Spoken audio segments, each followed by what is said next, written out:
할렐루야. 할렐루야. 예수님께서 저와 여러분들을 위해서 죽으시고 부활하셨습니다. 그 의미가 당장 내 안에 들어오지 않더라도 하나님께서 그렇게 하실 줄 믿습니다. 이게 그런 의미야. 이것이 너를 살리려고 내가 모든 것을 계획한 그 놀라운 계획과 섭리가 여러분들에게 또 우리 교회 가운데 계속적으로 부어지고 공급되어지는 놀라운 은혜가 임하기를 주의 이름으로 축복합니다. 이 시간 다 함께 주님, 우리를 위해서 죽으시고 부활하신 주님, 오늘도 이곳 가운데 역사하시고 또 우리 교회 가운데 역사하시고 우리들 가운데 역사하셔서 주의 계획을 계속해서 이루어나시고 또 이끄시고 또 행하여 주시옵소서. 주의 계획이 멈추지 않게 하시고 주의 계획이 계속적으로 이어져 나가는 놀라운 은혜가 임하게 해달라고 우리 다 함께 주의 성을 세워내시고 통성으로 기도합니다. 주여, 주여, 주여. 할렐루야. 하나님 감사합니다. 전능하신 주님 감사합니다. 성령이여 도와주시옵소서. 아버지 하나님, 우리 기억의 믿음의 성도들 하나님 하나하나 도와주셔서 우리 인생 아버지 구석구석에 하나님의 계획이 이루어지게 하시고 주님의 계획하심에 의해서 주가 고난받으시고 부활하신 것처럼 아버지 주의 계획이 부활의 계획, 아버지 그 부활의 의미가 아버지 계속적으로 이어지게 하시고 주님이 다시 오실 때까지 하나님의 계획이 이루어져가는 교회요 우리 성도를 되게 하여 주시옵소서. 주님 감사드리며 예수님의 이름으로 간절히 축복하며 기도드립니다. 아멘. 주님을 찬양합니다.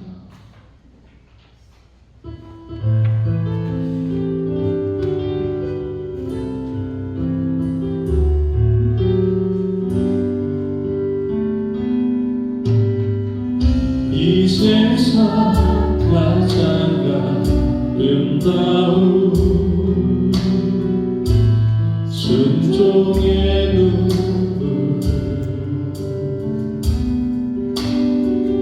온 세상 다시 빛나게 한 생명의 눈물 그가 이 땅에 오신 이유 죽어야 살게 되고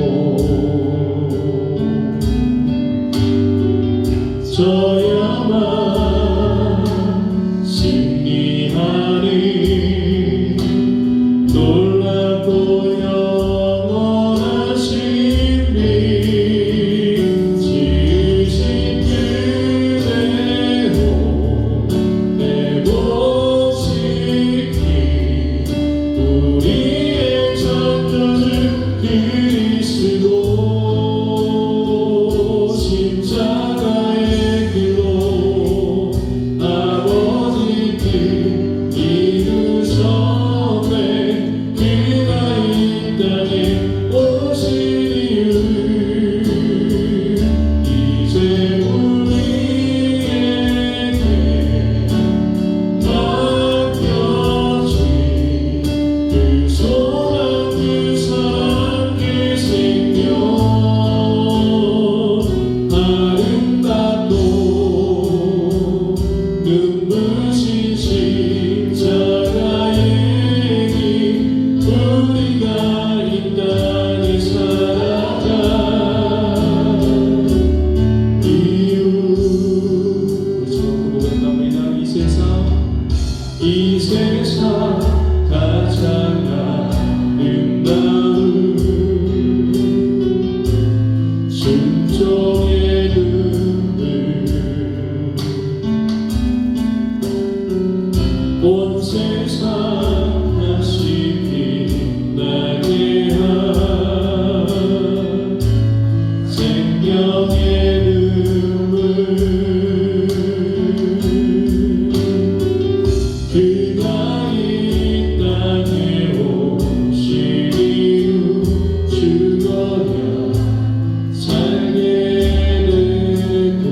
부활하신 주님께 영광의 박수 올려드립니다. 할렐루야.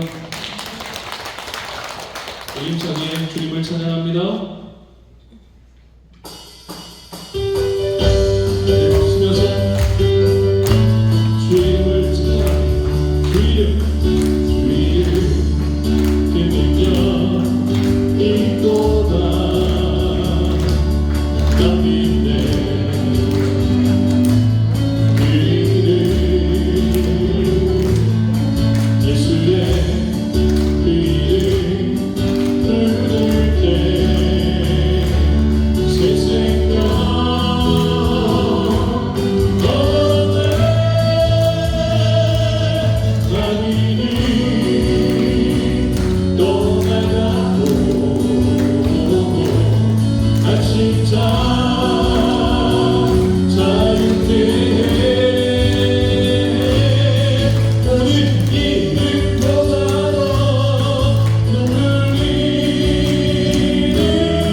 세상 모든 사람들아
아래 주님 나타나시사 두려움과 의심 물리치셨네. 주의 도에 기뻐 찬송하여라. 다시 사신 주님 주님이었네. 주님께 영광. 다시 사신 주 사망 권세 모두 이기시네. 생명의 이끌 영광의 주님 주님 없는 삶은 어때뿐이라. 주의 사랑으로 세상 이기고 요단 건너보냐 가게 하소서. 주님께 영광. 다시 사신 주 권세 모두 이기시렸네. 사망 권세 이기신 주님께 모든 영광을 돌려드립니다. 할렐루야.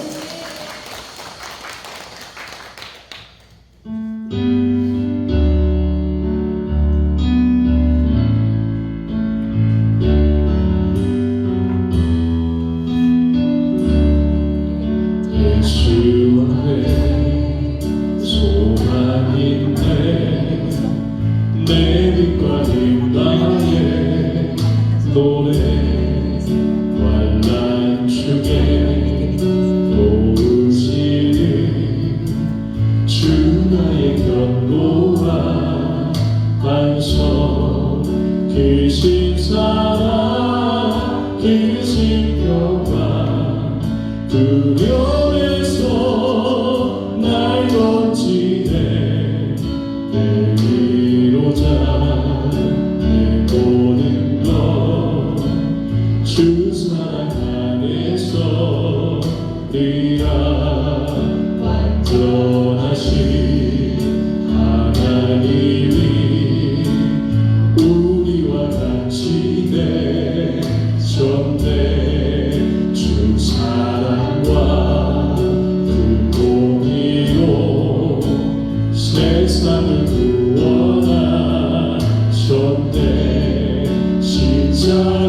십자가에 주 날리사 그 징벌을 거두셨네.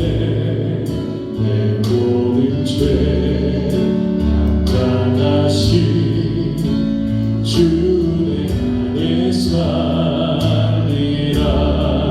주님 나라 세상의 빛 어둠 속에 누이셨네. 영광스러운 그의 날에 무덤에서 부활했네. 승리하신 우리 주님 원수들이 물리쳤네. 나 주의 것 주 나의 것 주 보혈 안에 살리라. 주 예수의 능력으로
우리 함께 주의 손을 세우내 주의 동성을 기도합니다. 주여, 주여, 주여. 오늘 우리에게 주신 하나님 말씀은 누가복음 24장 1절에서 12절입니다. 오늘 날짜 저희와 여러분들이 하는 큐티 본문 내용입니다. 누가복음 24장 1절에서 12절 다 찾으셨으면 우리 다 함께 주의 말씀을 경외하는 마음으로 그 자리에 일어서서 저와 여러분들이 한 절 한 절 이렇게 교독하도록 하겠습니다. 안식 후 첫날 새벽에 이 여자들이 그 준비한 향품을 가지고 무덤에 가서 들어가니 주 예수의 시체가 보이지 아니하더라.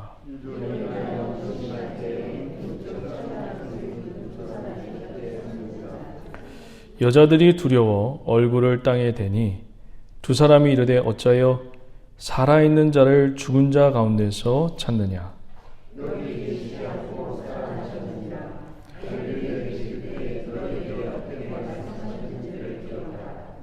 이르시되 인자가 죄인의 손에 넘겨져 십자가에 못 박히고 제3일에 다시 살아나야 하리라 하셨느니라 한데 무덤에서 돌아가 이 모든 것을 11사도와 다른 모든 이에게 알리니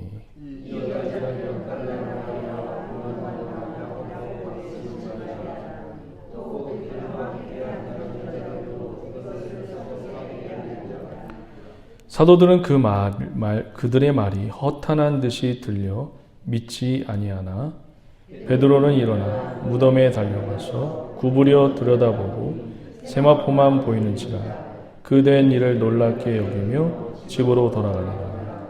아멘. 우리 자리에 앉으시면서 좌우 옆분들에게 그 동서남북으로 이렇게 고백합니다. 주님이 붙드시고 지켜주십니다. 주의 이름으로 사랑하고 축복합니다. 우리 한 번 더 인사할까요? 예수님 부활하셨습니다. 네, 할렐루야. 오늘 부활의 목격자, 그 부활을 목격한 이들의 정말 기뻐서 부활의 목격을 기뻐했을까? 아니면 부활을 목격한 것에 대해서 지금 성경은 이 부활의 목격자에 대해서 지금 어떻게 평가를 하고 있는가? 긍정적인 평가를 하고 있는가? 아니면 부정적인 평가를 하고 있는가? 그걸 한번 우리가 오늘 본문 말씀을 보죠. 여러분 보시기에는 오늘 잠깐 읽었는데 부활한 그 목격자들, 그 여자들이죠. 이 여자들에 대해서 성경은 지금 어떻게 평가하고 있나요? 뭐 되게 좋게 평가하고 있나요? 아니면 부정적으로 평가를 하고 있나요? 네, 알겠습니다. 네, 오늘도 마음속으로만 얘기하시는 여러분들 감사합니다. 네, 이따가 좀 물어볼 때 이번에 한번 좀 적극적으로 의사를 한번 표현해 주시면 감사하겠습니다. 네, 1절 한번 보실래요? 안식 후 첫날 새벽에 안식 후 첫날 새벽 유대인들의 안식일은 금요일 저녁부터 시작돼요. 늘 저녁부터 하루가 시작됩니다. 그러니까 안식 후 첫날 새벽이니까 하루가 지나서 토요일 지나서 주일 새벽인 거죠. 그러니까 오늘 얘기하는 겁니다. 주일 새벽에 이 여자들이 그 준비한 향품을 가지고 무덤에 가서 향품을 가지고 무덤에 갔다는 얘기는 뭐예요? 그 무덤에 뭐가 있다는 것을 전제하고 있는 거죠? 그렇죠.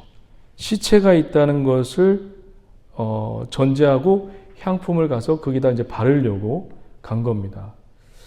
자, 이 1절만 보더라도 성경은 이들의 무엇을 이야기하는 걸까요? 한번 생각해 보세요. 이 부활의 목격자들, 이 여자들을 고발하는 걸까요? 아니면 칭찬하는 걸까요?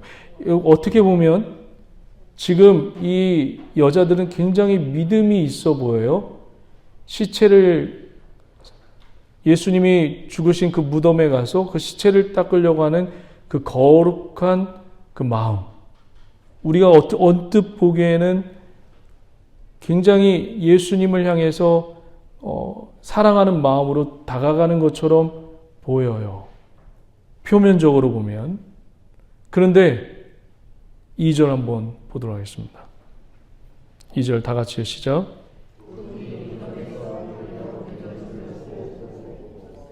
여자들이 무덤에서 돌이 굴려진 걸 보고 아차 싶었을 거예요. 왜 돌이 무덤에서 옮겨졌을까? 돌로 분명히 임봉을 해놨는데 무슨 일일까? 그 무덤 앞에서 이 여자들은 5만 가지 생각을 다 했을 겁니다. 시체가 사라진 건 아닌가? 우리는 그 시체를, 예수님의 시체를 향유로 잘 뿌려서 보관하려고 왔는데 이게 무슨 일일까? 자, 3절을 보도록 하겠습니다. 시작.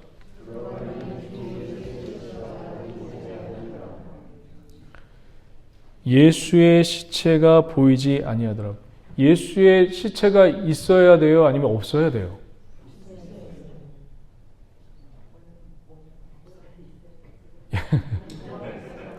예수의 시체가 있어야 돼요? 없어야 돼요? 자, 지금 50대 50대 싸우고 있는데 부활절날 싸우시면 안 됩니다. 네. 원래는 시체가 없어야죠. 이게 정상이죠. 원래 시체가 없어야죠. 보세요. 4절 다 같이 한번 읽어봅니다. 시작. 이로 인하여 근심할 때 문득 찬란한 옷을 입은 두 사람이 곁에 섰는지라. 시체가 없어서 이 여자들이 어떤 마음의 상태가 임하고 있죠? 지금 근심하고 있어요. 이게 정상인 건가요? 아니면 성경은 무엇을 고발하고 있는 건가요? 그렇죠. 예수님이 계속 제자들을 향해서 그리고 무리들을 향해서 뭐라고 가르쳤나요? 내가 고난받고 박해받고 버림받아서 버림받았는데요. 버림받아서 3일 만에 부활한다는 것을 공생애 내내 3년 반 공생애 내내 제자들과 그 무리들에게 이야기했나요? 안 했나요? 이야기했어요. 우리 누가복음 9장 한번 잠깐 보실래요? 오늘 누가복음 24장 9장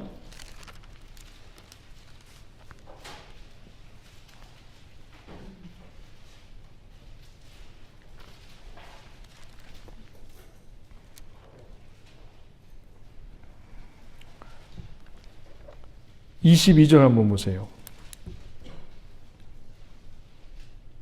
누가복음 9장 22절 찾으셨나요?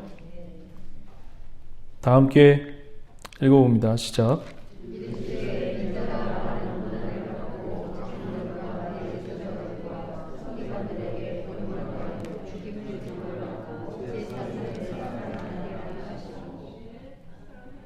지금 예수님께서 뭐라고 말씀하고 계시는 거예요? 계속 이런 얘기를 지금 예수님은 제자들과 그리고 무리들을 향해서 이 얘기를 계속 말씀하셨나요? 말씀하지 않았나요?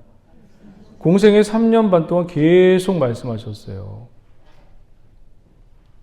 지금 이 여인들은, 그러면 이 여인들은 어떻게 해야 돼요? 무덤에 가서 시체를 찾고 있는데, 시체를 찾고 있는 이 모습을 성경은 뭘 하고 있는 거예요?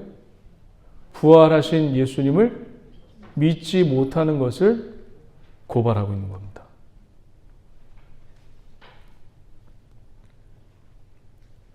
시체가 없어서 이 여인들이 지금 어떤 상태, 마음의 상태가 어때요? 4절 한번 읽어볼까요? 이로 인하여 근심할 때에 시체가 없어진 것을 통해서 뭐가 들어왔어요? 근심과 염려가 들어온 겁니다.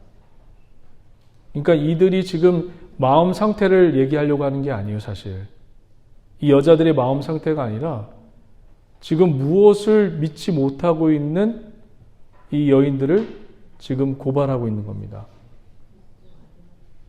예수님의 부활을 믿지 못하고 있는 것을 지금 고발하고 있는 거예요.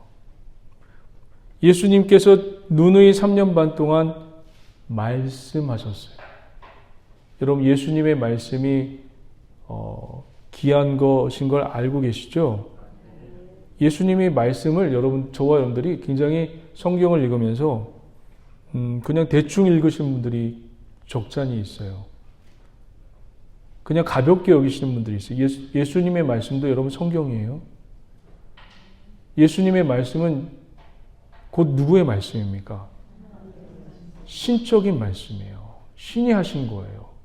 근데 우리는 예수님이 하신 말씀을 되게 제자들과 함께 같이 너무 가볍게 여겨요. 성경을 읽을 때에도. 굉장히 중요한데 예수님의 말씀을 성경을 읽을 때 예수님이 말씀하신 것을 그냥 마치 제자들처럼 통으로 그냥 흘러서 듣고 지나쳐서 들어요. 가볍게 들어요. 여러분, 예수님의 말씀은 하나님의 말씀이고 좀 더 크게 얘기하면 믿지 않는 사람들에게 얘기하면 세상 사람들에게 얘기한다면 신적인 말씀입니다. 믿으십니까? 예수님이 누누이 말씀하셨는데 이 제자들과 이 여자들은 계속 예수님을 쫓아다녔던 사람들이에요. 그 어느 누구보다 예수님의 말씀을 사랑했던 자들이에요. 근데 마침 결정적인 순간에 부활하시고 시체가 없어진 것을 보고 근심한 것을 성경은 기록하고 있습니다. 그러면 이들의 마음 상태를 걱정해주는 표현이 아니에요. 이 본문 말씀은 믿지 않는 예수님의 말씀을 가볍게 여겼던 누구를 고발하는 거예요? 그 여자들, 믿는 저와 여러분들을 고발하고 있는 거예요. 그러니까 부활을 여러분 세상 사람들이 믿는 게 아니라 믿지 않는 게 아니라 제일 먼저 거부한 사람들이 누구예요? 부활의 아침의 영광을 본 믿는 무리들이 여러분 부활을 거부한 겁니다. 세상 사람들이 거부한 게 아니에요. 세상 사람들이 믿지 못한 게 아니에요.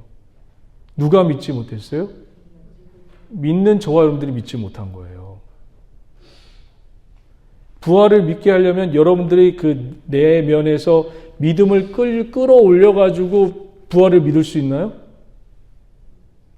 그런 것도 아니에요, 보니까.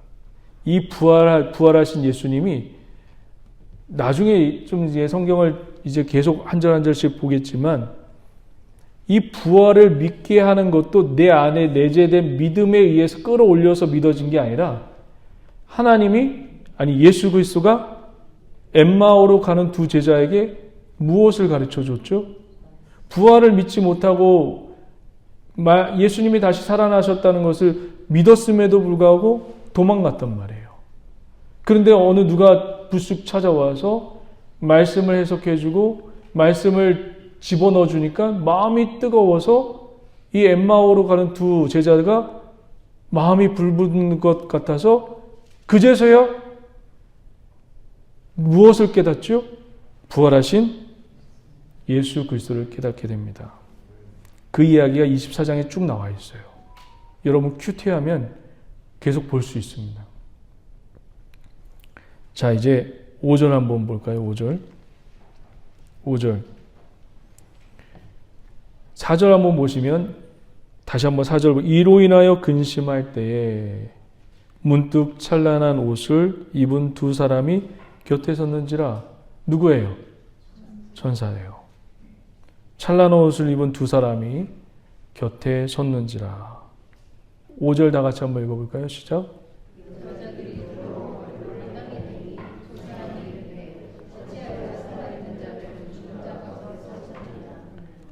이 표현이 무엇인 것 같아요? 천사들이 이 여자들을 어떻게 해요? 칭찬하는 것 같아요? 꾸짖는 것 같아요? 꾸짖는 거예요. 여자들이 두려워 얼굴을 땅에 대니 두 사람이 이르되, 천사가 이르되, 어찌하여 살아있는 자를 죽은 자 가운데서 찾느냐. 이 표현이 뭔 것 같아요? 어찌하여 살아있는 자를 죽은 자 가운데서 찾느냐. 죽은 자 가운데서 찾느냐는 표현이 어떤 표현인 것 같아요? 천사들이.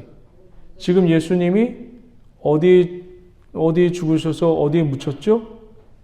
십자가에 죽으셔서 무덤에 묻혀 있단 말이에요. 그래서 천사들이 이 표현이 어떤 표현인 것 같아요? 왜 예수님을 이 무덤가에서 찾느냐라는 표현 같아요? 어떤 표현 같아요? 이 표현이. 그러니까 이게 표면적으로 이제 읽어보면 천사들이 지금 예수님을 이 무덤가에서 찾느냐? 죽은 자 가운데서 이 무덤가에서 찾느냐? 라는 것처럼 들려요. 근데 천사들은 그런 뜻으로 얘기한 게 아니에요. 우리는 읽을 때 그런 식으로 받아들이면서 읽는데 천사들은 왜 예수 그리스도를 죽은 자 가운데서 찾느냐 이 표현은 바로 이 표현입니다. 예수님께서 제자들에게 늘 본인 자신을 어떻게 표현했죠? 나는 길이요 진리요 뭐예요? 생명이니. 할렐루야. 생명이라고 표현했어요. 나는 길이요. 여러분 청년들이요. 그리고 우리 성도님들이요. 여러분의 비전을 찾고 여러분의 가는 길을 찾기를 원하십니까? 지금 헤매고 있습니까? 주님을 인격적으로 더욱더 모셔드리십시오. 할렐루야. 그러면 여러분들이 우왕좌왕하는 인생의 삶 속에서 길을 찾을 줄 믿습니다. 주님을 모셔드리지 않고 예수 그리스도를 의지하지 않으니까 길을 못 찾는 거예요. 어떻게 해야 될지 모르는 거예요. 길이요 진리요 또 예수님 뭐라고 하셨죠? 생명이라고 말씀하고 있어요. 죽음이 아니라 뭐요? 생명이라고 말씀하고 있어요. 이 천사들은 그런 의미에서 표현한 겁니다. 요한복음 11장 한번 보실래요? 요한복음 11장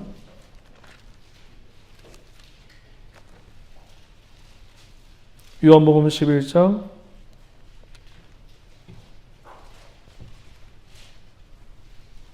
가장 유명한 여러분이 잘 알고 있는 본문이죠. 11장 25절 한번 보세요. 찾으셨나요? 우리 찾으셨으면 다 함께 읽어봅니다. 시작. 예수께서 이르시되 나는 부활이요 생명이니 나를 믿는 자는 죽어도 살겠고. 할렐루야. 그러니까 천사들이 말한 왜 예수님을 죽은 자 가운데서 찾느냐라고 이 표현은 무덤가에서 찾느냐는 표현이 아니에요. 이 천사들은 예수님께서 무엇이라고 설명하고 있는 겁니까? 생명의 존재라는 것을 설명하는 거예요. 이해되시겠어요? 요한복음 14장도 한번 볼까요? 요한복음 14장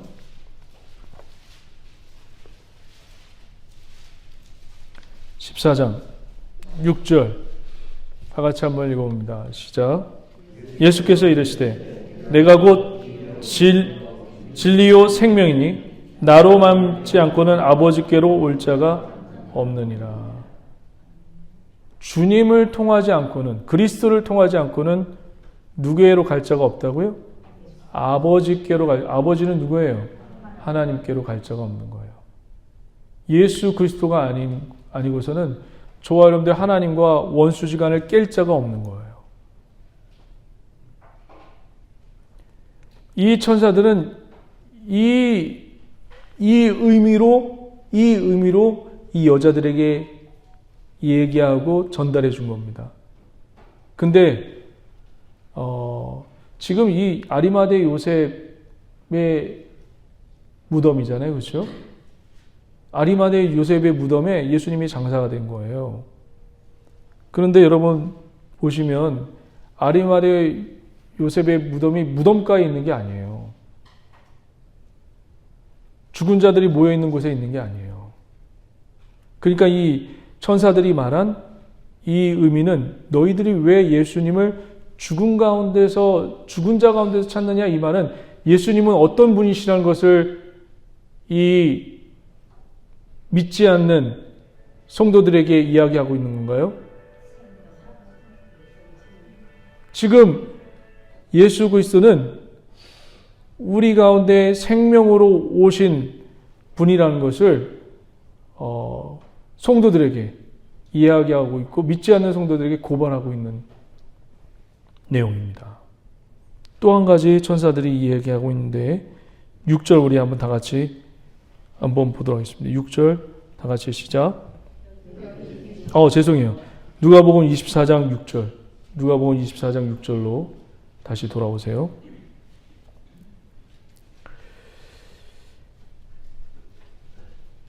다 같이 한번 읽어봅니다. 시작.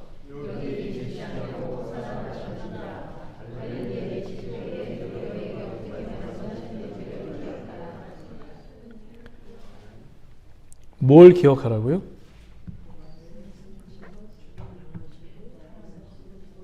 지금 천사들이 이 무덤가에 달려온 여자들에게 뭐라고 꾸짖고 있죠? 여기 계시지 않고 말씀대로 살아나셨다. 갈릴리에 계실 때 예수님의 주 사역지가 여러분 예루살렘이 아니에요. 갈릴리에서 거의 많이 공생애를 지냈습니다. 갈릴리에서 늘 너희들에게 이렇게 가르치지 않았느냐. 그 말씀을 뭐 하라는 거예요? 기억하라는 겁니다. 기억. 저와 여러분 모든 문제가 교회 안에서 그리고 또 여러분의 삶 속에서 신앙 안에서 불순종과 불신앙이 일어나는 거의 대부분의 그 모습을 보면 언제 불신앙과 불순종의 모습이 드러나냐면요. 말씀과 멀어졌을 때예요. 희한해요. 말씀과 멀어졌을 때 저와 여러분들이 불신앙과 불순종의 모습이 여지없이 드러납니다. 그렇지 않나요? 지금 천사들은 무엇을 기억하라는 거죠? 예수님의 말씀을 기억하라는 거예요. 근데 이 이야기는 그러면 이 여자들이 무엇을 기억하지 않았다는 얘기죠? 예수 그리스도의 말씀을 기억하지 않았다는 거예요. 우리 누가복음 18장 한번 보실래요? 누가복음 18장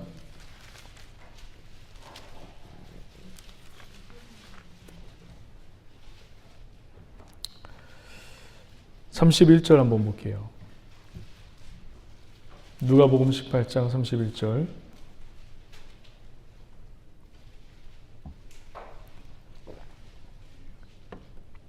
누가복음 우리가 큐티를 하고 있잖아요. 지금 이 본문 외에도 예수님께서 곳곳에 자기가 죽고 부활할 거라는 것을 곳곳에 제자들에게 그리고 무리들에게 가르친 내용들이 굉장히 많아요. 누가복음 18장 31절 여러분이 한번 읽어보실래요? 31절 시작.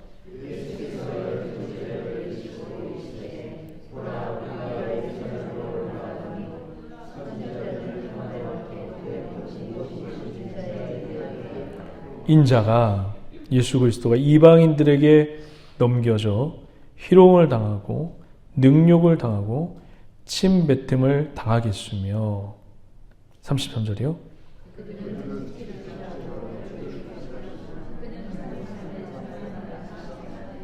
다 함께요. 제자들이 이것을 하나도 깨닫지 못하였으니 그 말씀이 감추었으므로 그들이 그 이르신 바를 알지 못하였더라. 왜 말씀이 감추었을까요? 지금 제자들은 예수 그리스도가 어떤 왕으로 오실 것을 꿈꾸고 기대하고 있죠. 정치적인 다윗과 같은 왕으로 오셔서 로마의 철권 통치를 쳐부수고 폭력으로 무력으로 정권을 찬탈하기를 원하는 그런 모습으로 늘 제자들은 사역을 했고 기대했기 때문에 그렇습니다. 그 가치관과 세상의 기준이 가득 이 마음 가운데 채워졌기 때문에 주의 말씀이 들어오지를 못하는 거예요. 그러니까 여러분이 말씀이 들려질 때가 언제냐면, 정말 말씀이 들려질 때가 언제냐면, 저와 여러분들이 세상의 가치관과 정신의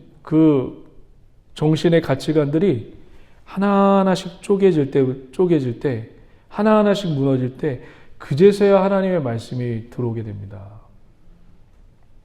희한하더라고요.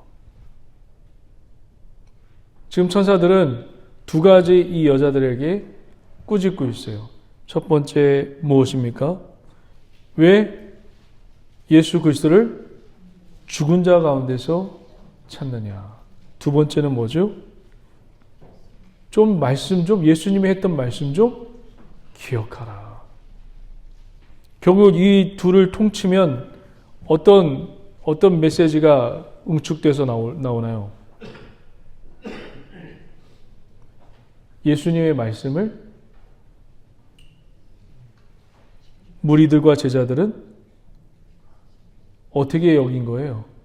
가볍게 여긴 거예요. 그러면 우리도 신앙생활 하지만 우리도 말씀을 읽을 때 어떻게 읽고 있나요? 똑같아요, 여러분. 지금 2000년 전에 이들도 예수님의 말씀을 어떻게 여겼죠? 굉장히 가볍게 여겼어요. 우리도 지금도 예수님의 말씀을 무겁게 받아들인 것이 아니라 가벼워요. 왜? 주님은 너무너무 사랑이 많으셔서 말씀 안 지켰다고 어떻게 합니까? 죽이지는 않거든요. 근데 언제부터 우리가 하나님의 말씀이 그리고 그리스도의 말씀이 깊게 새겨지냐면 고난이 올 때 그제서야 그리스도의 말씀이 깊게 새겨지더라고요.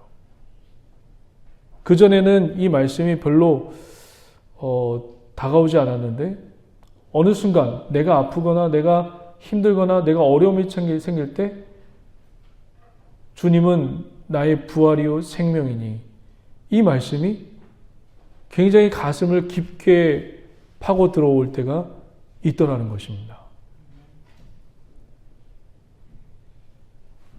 좋은 말 할 때, 그리고 우리에게 기회를 주실 때 주님의 말씀을 기억하면서 꼼꼼히 그리고 귀중하게 그리고 보배롭게 여길 수 있는 귀한 마음들이 저와 여러분들 가운데 임하기를 주의 이름으로 간절히 축원드립니다. 주님은 늘 저와 여러분들 기회를 주시고 계십니다. 믿으십니까? 자, 또 한번 읽어볼게요. 7절 이르시기를 인자가 죄인의 손에 넘겨져 십자가에 못 박히고 제3일에 다시 살아나야 하리라 하셨느냐 한데 8절이요. 다 같이 시작. 그들이 예수의 말씀을 기억하고 9절이요. 시작.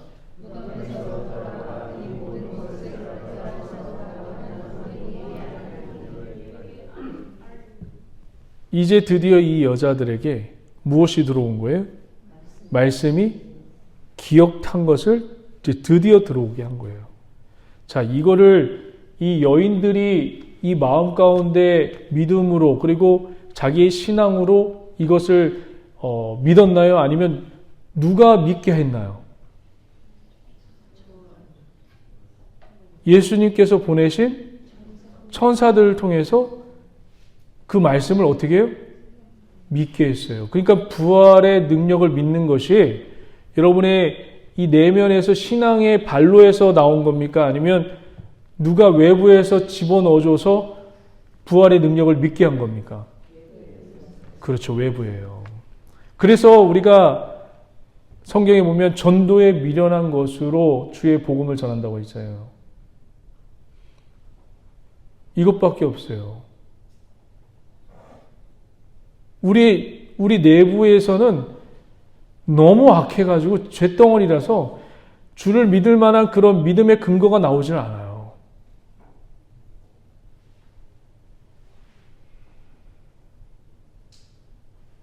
이 소식을, 믿었던 기억이 나서 드디어 믿고 있는 이 여인들이 누구에게 찾아가냐면 그 여인들이 종류가 나오는데 어떤 사람인지 우선 보고 이 사람들이 누구에게 찾아가냐면 바로 베드로에게 찾아갑니다.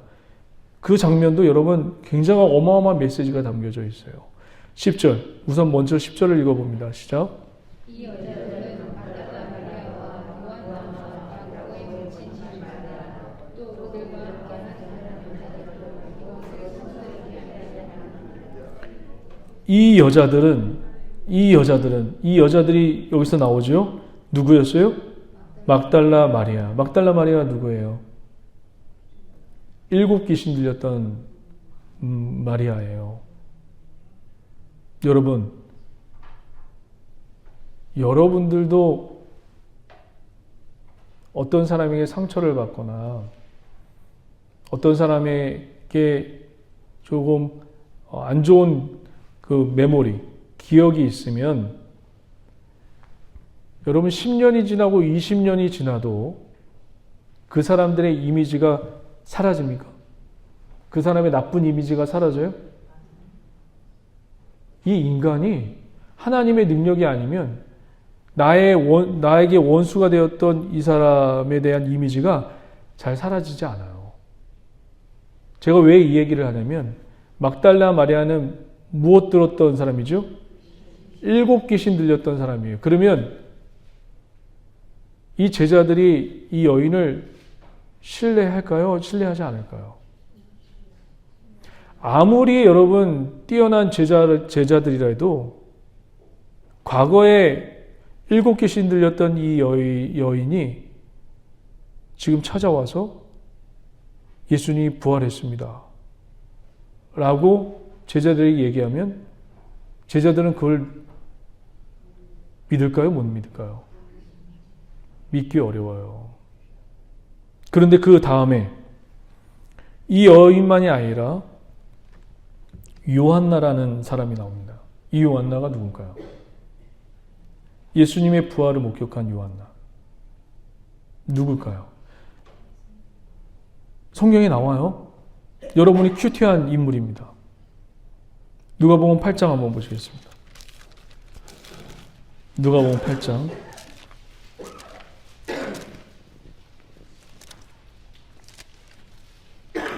3절 한번 보세요. 1절부터 보실래요? 1절부터. 제가 읽어드릴게요. 1절. 찾으셨습니까? 그 후에 예수께서 각 성과 마을에 두루 다니시며 하나님의 나라를 선포하시며 그 복음을 전할새 12 제자가 함께하였고 2절이요. 시작.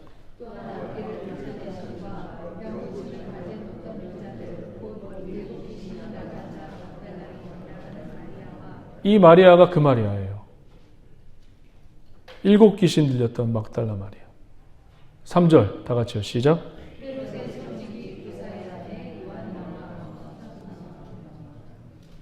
이 요한나가 누구예요? 헤롯의 청지기 구사의 아내 요한나. 그럼 이 요한나는 직급이 어떤 낮은 직급이에요? 아니 높은 직급이에요? 그 당시로 따지면. 그렇죠. 고위직이죠. 고위직인 이 요한나도 귀족 출신인 이 요한나도 지금 따르고 있어요. 근데 헤롯의 청지기 구사의 아내라고 하니까 모르겠어요. 이게 유대인인지 아니면 요한나라는 뜻은 하나님의 은혜, 하나님의 선물이라는 뜻인데 유대인인지 아니면 이방인인지는 잘 모르겠어요. 근데 유대인일 가능성이 큽니다. 근데 문제는 이 여인이 고위직에다가 보니까 그리고 또 청지기, 재정 맡은 그러니까 쉽게 얘기하면 재정 맡은 자의 아내거든요. 그러니까 재물이 있었겠어요, 없었겠어요? 재물이 있는 사람입니다. 그러니까 예수님의 공생의 시기 때 은혜 받아서 예수님의 말씀의 은혜를 받아서 또 병 고치고 또 그 기적들을 체험한 이 요한나가 제자들과 예수님을 물신양면으로 재정적인 후원도 하고 그랬던 여인입니다. 그 여인과 함께 또 야고보의 모친 마리아와 또 그들과 함께한 다른 여자들도 이것을 사도들에게 알리니라. 떼거지로 와서 사도들에게 무엇을 알린 거예요? 부활의 소식을 알린 겁니다. 자, 이 여인들이 믿음이 좋아서 부활의 소식을 알린 거예요? 아니면 이 여인들이 어떤 상태에서 변화를 받아서 부활의 소식을 알린 거예요? 이 여인도 부활한 소식을 믿었어요? 안 믿었어요? 안 믿었던 사람이에요. 그런데 천사들을 통해서 어떤 외부의 힘에 의해서 이들이 부활한 예수님의 소식을 어떻게 된 거예요? 믿게 되고 알게 되고 전하게 된 거예요. 할렐루야.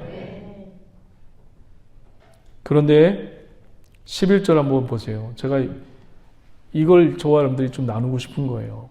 11절 다 같이 시작.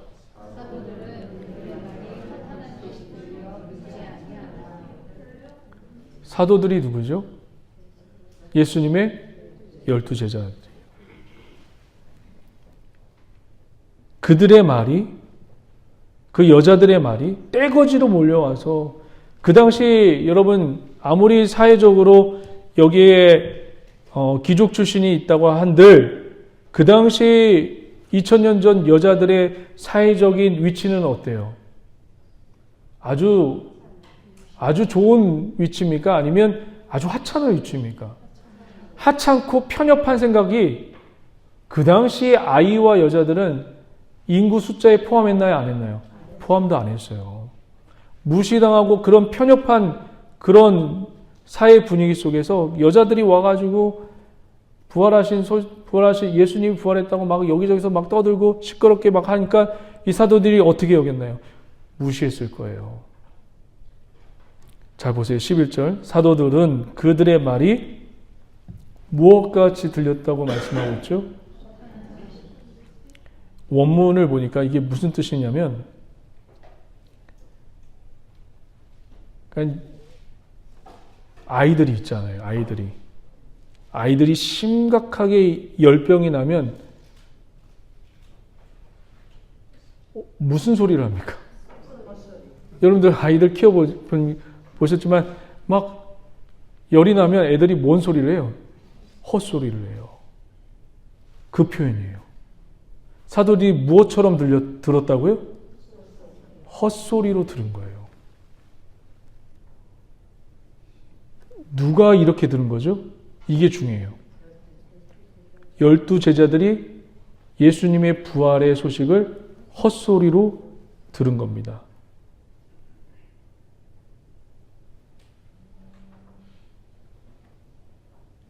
이 사도들은 여러분, 이 사도들을 통해서 나중에 무엇이 탄생이 되죠? 오순절날 성령이 임해서 이 사도를 통해서 이 사도들이 전한 복음을 통해서 뭐가 탄생이 돼요? 교회가 탄생이 돼요. 그러니까 지금 이 표현은 부활은 세상에 대한 메시지입니까? 물론 세상에 대한 메시지이기도 해요.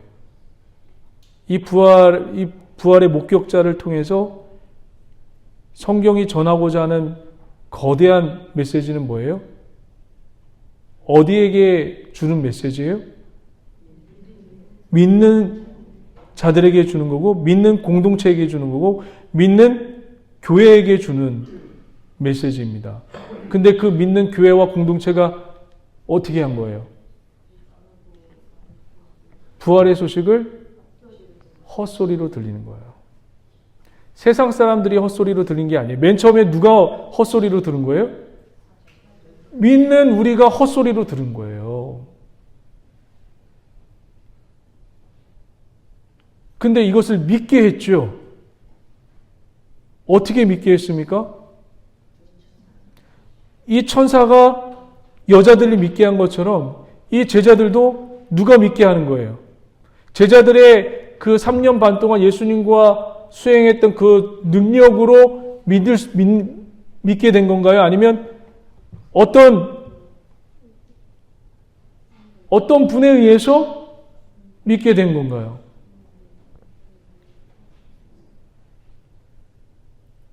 엠마오로 가던 두 제자에게 부활하신 예수님이 나타나셨어요. 부활하신 예수님이 나타나셔서 이 두 제자에게 이 두 제자가 부활하신 예수님을 알았나요? 몰랐나요? 이 13절 한번 볼게요. 13절 한번 보세요. 누가복음 24장 14절. 그날에 제가 읽어드릴게요. 그날에 그들 중에 둘이 예루살렘에서 25리 되는 엠마오라는 마을로 가면서 이 모든 일을 서로 이야기해 부활하셨대. 어떤 여자가 찾아와서 여자들이 찾아와서 사도에게 부활했다는 얘기가 있더라고. 우리들에게 부활했던 얘기가 있더라고. 이런 얘기를 하면서 15절 다 같이 시작.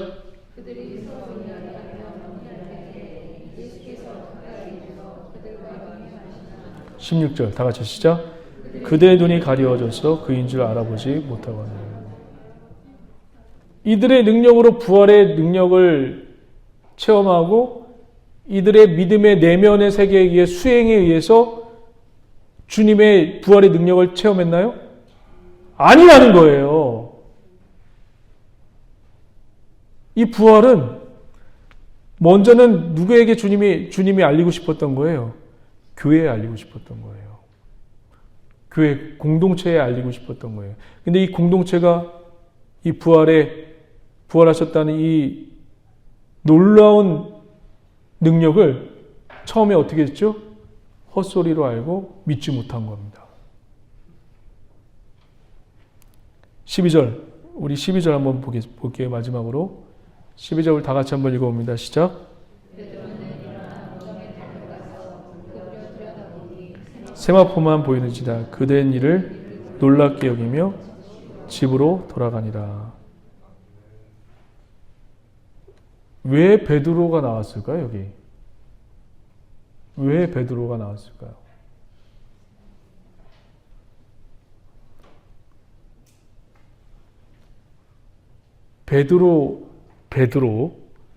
베드로가 지금 어디로 돌아갔다고 말하고 있죠? 자, 무덤에 가서 예수님이 시체가 없고 세마포만 있는 것을 보고 베드로는 어디로 가야 했을까요? 네? 맞아요, 안수사님. 갈릴리로 갔어야 돼요. 집이 아니에요. 왜 그런 줄 아세요? 분명히 베드로에게 내가 3일 만에 부활할 테니 갈릴리로 가 있으라고 얘기했거든요. 우리 한번 그 말씀을 보도록 하겠습니다. 마가복음 14장.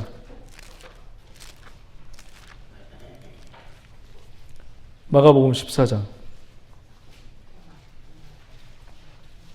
지금 이거는 베드로를 고발하는 겁니다. 마가복음 14장 27절.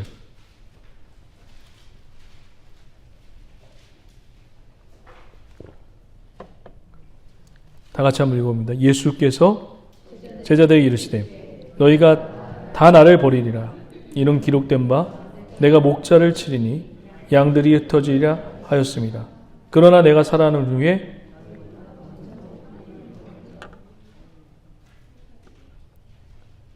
예수님이 뭐라고 얘기했죠? 살아난 후에 어디로 가신다고요? 너희보다 먼저 갈릴리로 가리라. 누구에게 한 얘기예요? 제자들에게 한 이야기예요. 그리고 나서 베드로가 이 질문에 대해서 이 예수님의 답변에 대해서 이렇게 얘기해요. 베드로가 여쭤보되 다 버릴지라도 나는 버리지 않겠나이다. 이렇게 호언장담했던 사람이에요. 그리고 예수께서 이르시되 내가 진실로 내게 이르되 이르노니 오늘 이 밤 닭이 2번 울기 전에 내가 3번 나를 부인하리라. 이게 베드로의 머릿속에 각인되었을까요? 안 되었을까요? 이 어마어마한 사건. 3번 닭이 울기 전에 3번 부인해서 베드로가 어떻게 했나요? 꺼이 하면서 울었다고요. 이걸 잊을 수가 없어요. 근데 베드로가 한번 보세요. 우리 누가복음 24장에 돌아와서 보면 부활하신 예수님의 빈 무덤을 보고 베드로는 어디로 가야지 정상이었을까요? 갈릴리로 가는 것이 정상이었던 거예요. 그러면 이 본문 말씀 집으로 돌아가리라 했던 이 베드로가 집으로 돌아가리라 이 말씀은 무엇을 믿지 못한 것을 고발하는 거죠? 예수님의 말씀을 기억하지도 못하고 믿지 못하는 것을 고발하는 내용입니다. 그러니까 이 부활, 저와 여러분들이 예수님께서 부활을 하신 걸 믿으십니까? 저와 여러분들을 위해서 죽으시고 부활하신 걸 믿으십니까? 이게 여러분들의 믿음이 아니라는 거예요. 이걸 누가 불어넣어 주어서 믿는 거죠? 예수 그리스도밖에 없어요. 이렇게 하실 분이. 그러니까 철저히 오늘도 내일도 영원토록 우린 누구를 의지하며 살아야 돼요? 예수 그리스도를 의지하며 살아야 됩니다. 어린아이와 같지 아니하는 자가 결단코 어디요? 천국에 가지 못하니라. 어린아이의 특징이 뭐예요? 순수해요?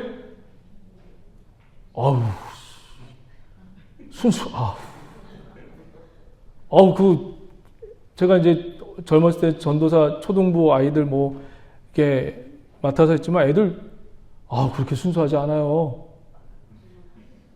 조그만 애도요, 조그만 영화보도요, 자기 거 안 주면 막 승질내요. 근데 어린아이가, 여기서 말하는, 예수님이 말하는 어린아이의 포커스는 뭐였냐면, 이 어린아이는 누구의 돌봄이 없으면 살 수 없죠? 부모의 돌봄이 없으면 살 수 없어요.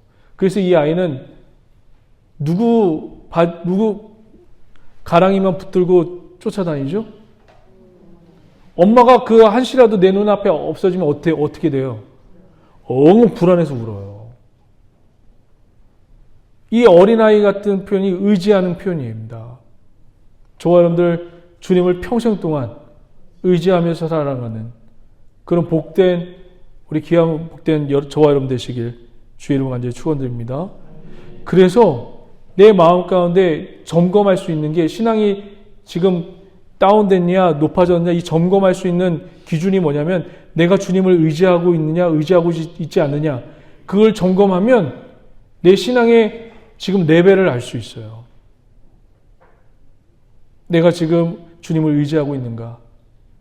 내가 지금 돈 때문에 내가 지금 건강한 것 때문에 괜찮아서 의지하고 있지 않는가?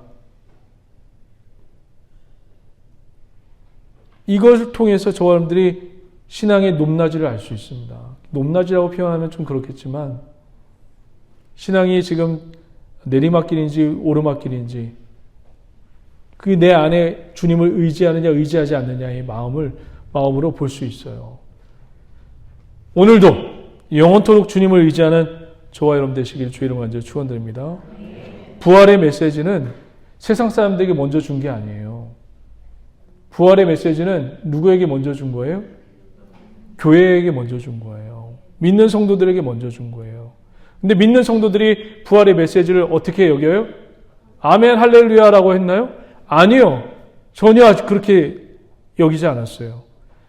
부활을 믿지 못하는 하나님 예수 그리스도의 말씀을 기억하지 못하는 그들에게 찾아와서 설득시키고 이해시켜서 무엇을 믿게 했나요? 부활의 메시지를 믿게 했습니다. 내 안에 믿음의 발로에서 시작되지 않아요. 오직 오늘도 하나님이 저와 여러분들의 성령으로 기름 부어 주셔서 예수 그리스도의 영으로 오늘도 충만한 복된 하루 부활의 기쁨이 저와 여러분들 가운데 임하기를 주의 이름으로 간절히 축복하고 축원드립니다. 기도하시겠습니다. 하나님 감사합니다. 주의 은혜와 자비하심이 우리 가운데 임하게 하시고 하나님 우리도 부활의 능력을 믿지 못하는데 어떻게 세상의 사람들에게 부활의 능력을 전할 수 있겠습니까? 오늘 이 시간 안에 부활의 은혜와 부활의 기쁨과 부활의 역사를 우리 가운데 부어주시옵소서. 내 힘으로 알 수 있는 아버지 영역이 아닙니다. 오직 그리스도의 영역으로, 그리스도의 아버지 말씀과 그리스도의 힘으로 오늘도 아버지 부활의 기쁨과 부활의 능력을 체험하며 나갈 수 있도록 역사하여 주시옵소서. 주님 감사하며 예수님의 이름으로 축복하며 기도드립니다. 아멘.